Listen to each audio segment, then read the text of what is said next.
I'm Corbett Wall with DV Auction, here with your feeder flash for Wednesday, July the 26th, brought to you in part by Livestock Risk Services. That's Dakota Moss. They're your LRP specialists. I've talked to Dakota. They've been advertising here on the feeder flash for quite some time and have gotten a lot of interest from all over the country, and he has acquired the right license and credentials to sell LRPs and to deal with people all over the country.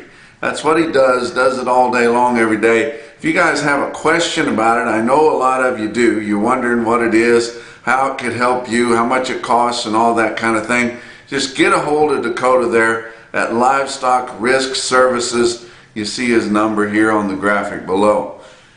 Green Giants.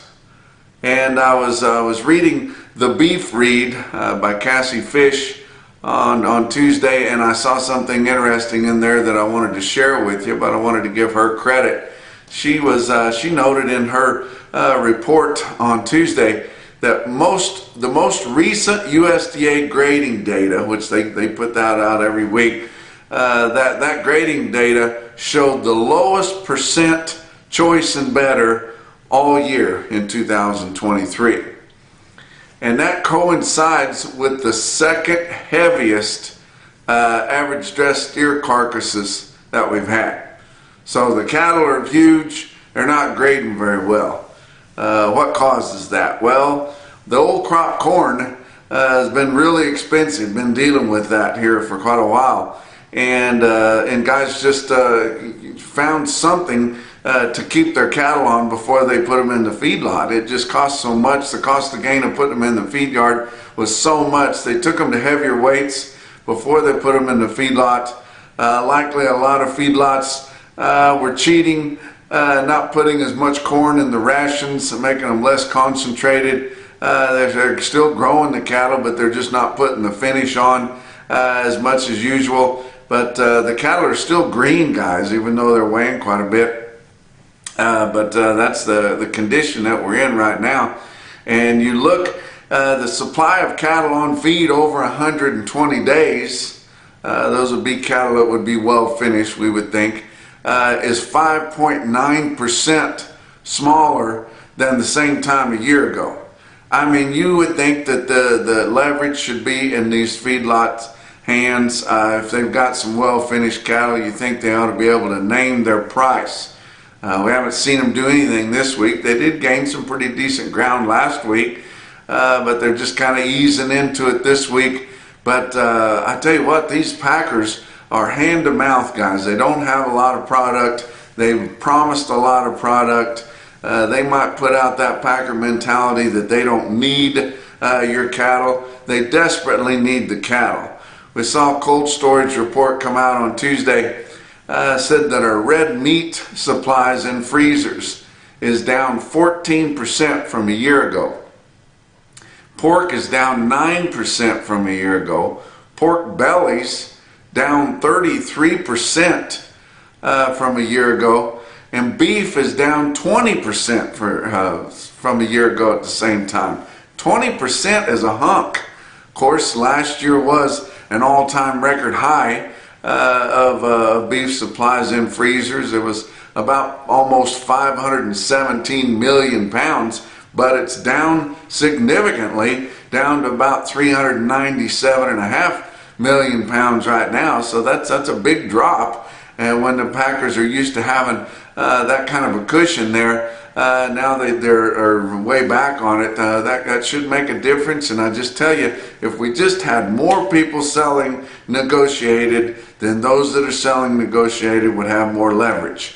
That's why they sell them better. That's not the only reason. They got better cattle in the northern plains too, but there's more of them that sell in a negotiated manner. They got more leverage. That's why they get $10 a hundred more in some cases.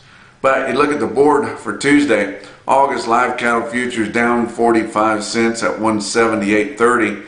October down 70 at 179.60. We've lost a lot of open interest here in the last several sessions, guys. Your back months down 120 to up 37 cents on the very farthest out traded month.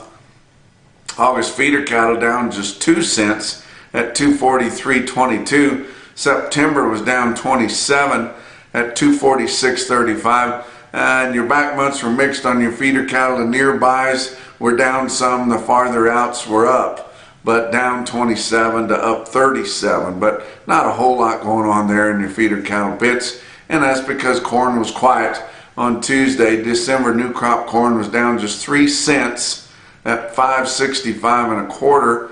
New crop beans for November down 4.5 cents at 14.20. Kansas City hard red winter wheat for September down 5 3/4 cents at 9.12 3/4. Fat cattle trade, we haven't seen anything happen so far this week.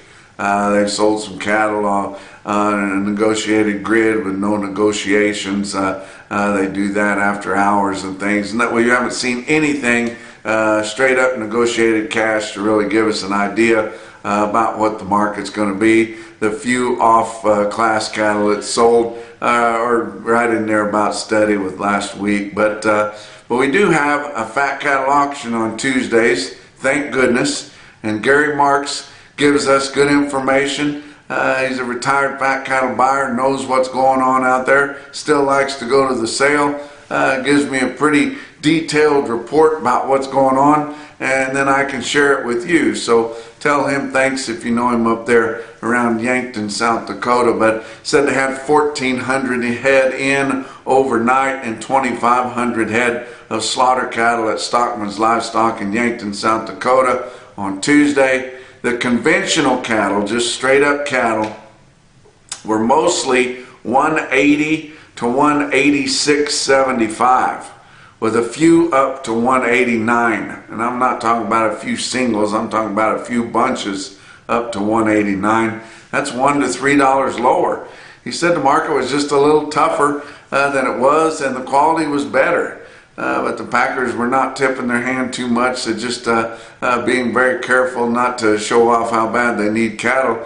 He said the non-implanted cattle, which is really the bulk of the supply. They're mostly farmer feeder cattle. A lot of those don't implant. There's more non-implanted cattle than there are conventional cattle on most days.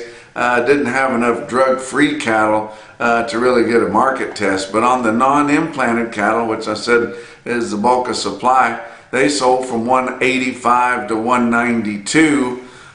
With this picture that I'm showing you was right off the bat early in the morning on Tuesday.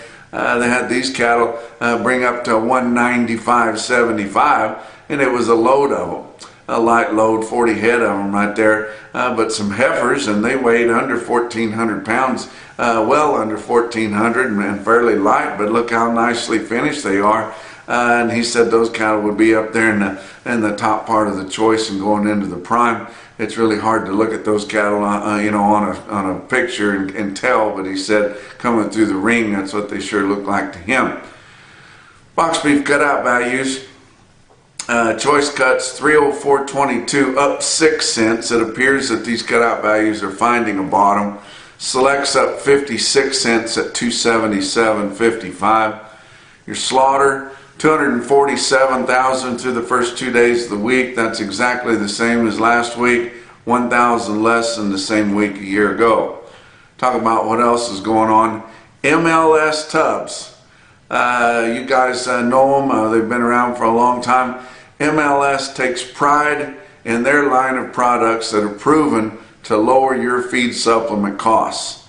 In your July distributor spotlight, Besheet's locations in eastern Missouri and southern Illinois, we invite you to go check those MLS tubs there. You can load up on them right there, or you go online and get more information at mlstubs.com. Talk about your feeder cattle market, your real-time index on DV auction, 7-day moving average from 7 to 899 pounds, right in there around 800 pounds. On a cash auction steer up through your middle 12 states. Same way they figure your cash feeder cattle index, but real-time index is always up to date and current. And late on Tuesday, sitting at 241.53, that was up another 41 cents. Now they can play with the board all they want to, keep taking it down, but every day the average, the 7-day moving average on these feeder cattle, just keep inching a little bit higher and a little bit higher. Don't forget, not going to be having a sale at Winter Livestock in Dodge City here today on Wednesday. This is the King of the Ring week. They're going to have a big run of yearling feeders right off grass coming through Pratt on Thursday. Here on Wednesday, I think they've got the High Plains video sale.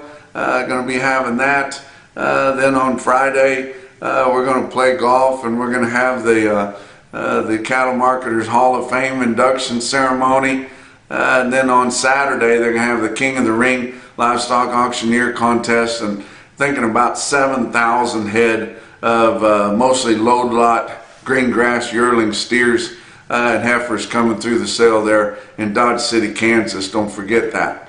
Now on Tuesday, your big sales, Ozarks Regional Stockyard in West Plains, Missouri.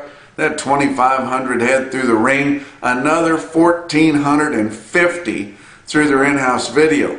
You guys that think you can get an in-house video together, get a hold of us at DV Auction. We can help you with that.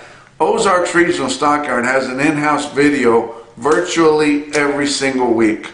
How nice would it be to have nearly half again receipts through an in-house video, and pretty seamless, guys. It doesn't hold them up a bit. It's no big deal once they get it figured out and get to running them through there. But through the ring, your calves are $4 to $8 higher. Yearlings were not really tested there.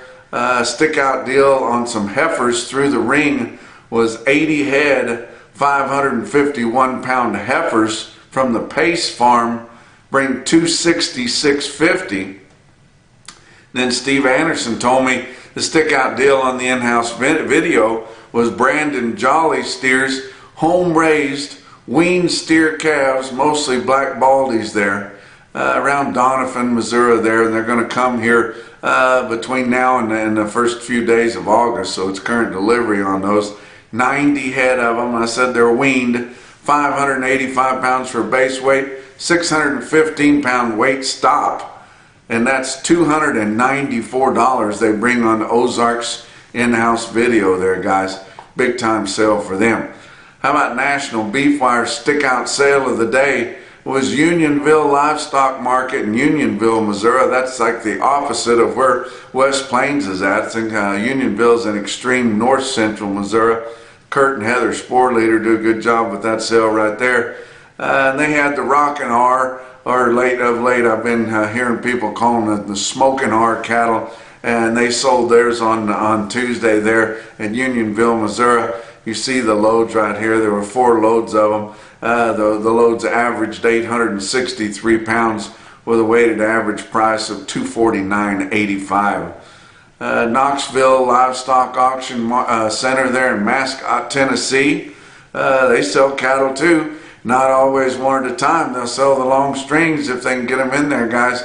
93 head, 519 pound steers. Knoxville Livestock Auction Center bring $279.75. How about Kingsville Livestock Auction in Kingsville, Missouri?